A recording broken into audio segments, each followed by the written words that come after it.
সারা দেশে হাম এবং হামের উপসর্গে শিশু মৃত্যু ও সংক্রমণের হার আশঙ্কাজনকভাবে বেড়েছে। এ নিয়ে দেশ জুড়ে শিশুর মৃত্যু 500 ছাড়ালো। ঝুঁকিপূর্ণ অঞ্চলে ছুটি বাতিল হয়েছে সংশ্লিষ্টদের। হাম ও হামের উপসর্গে গত 15 মার্চ থেকে এ পর্যন্ত মারা গেছে 512 শিশু। শিশুদের পাশাপাশি বাড়ছে বয়স্ক রোগীর সংখ্যাও। সহকর্মীদের তথ্য ছবিতে প্রতিবেদন। সিলেটে হাম উপসর্গ নিয়ে আরও এক শিশুর মৃত্যু হয়েছে। এ নিয়ে মৃতের সংখ্যা দাঁড়ালো 52 জনে। চিকিৎসা সেবা পেতে হাসপাতালে রোগী ও স্বজনদের ভিড় বাড়ছে। পটুয়াখালীতে হাম সংক্রমণের হার ঊর্ধ্বমুখী, যে কারণে ছুটি বাতিল করা হয়েছে সংশ্লিষ্ট ওয়ার্ডের ডাক্তার নার্সদের। শিশুদের পাশাপাশি বয়স্ক রোগীর সংখ্যাও বাড়ছে। আমাদের তো ছুটি পাবো না আমরা, ইনশাল্লাহ আমরা রোগীদের পাশেই থাকবো, ছুটি পাবো না আমরা।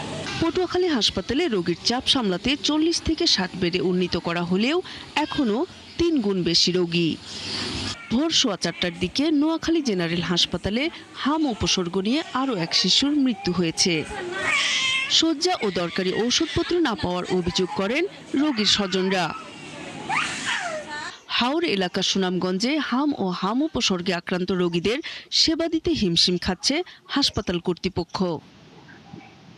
ঈদের মধ্যে যতদূর সম্ভব ছোট বাচ্চাদের নিয়ে জার্নিটা কম করা ভালো। শয্যা সংকট, বিশেষজ্ঞ ডাক্তার, লোকবল সহ রয়েছে পর্যাপ্ত ঔষধ ও সরঞ্জামের অভাব।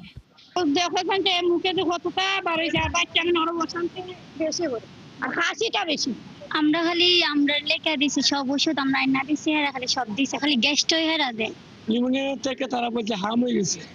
হাম চিকিৎসা তো সরকারি চিকিৎসা, আমি নিজে টাকা দিয়ে কিনে চিকিৎসা করেছি। এদিকে কুড়িগ্রাম হাসপাতালে পর্যাপ্ত ঔষধ রয়েছে বলে জানান হাসপাতাল কর্তৃপক্ষ। উপজেলা স্বাস্থ্য কমপ্লেক্সগুলোতেও রয়েছে চাপ সামলানোর ব্যবস্থা। আমার স্বামীও অসুস্থ, ওই একই রোগ, ওনারও হাম রোগ। 3 দিন পর আজকে আলামিন মাসুদ স্যার বলেছে আলহামদুলিল্লাহ বাচ্চা সুস্থ আছে, আগামীকাল লিশ কই দিবে। কুড়িগ্রাম হাসপাতালে গত 24 ঘন্টায় হাম ও হাম উপসর্গে আরও 10 জন রোগী ভর্তি হয়েছে। এর মধ্যে 3 জন বয়স্ক। নূর তাজমিন নীর, 71।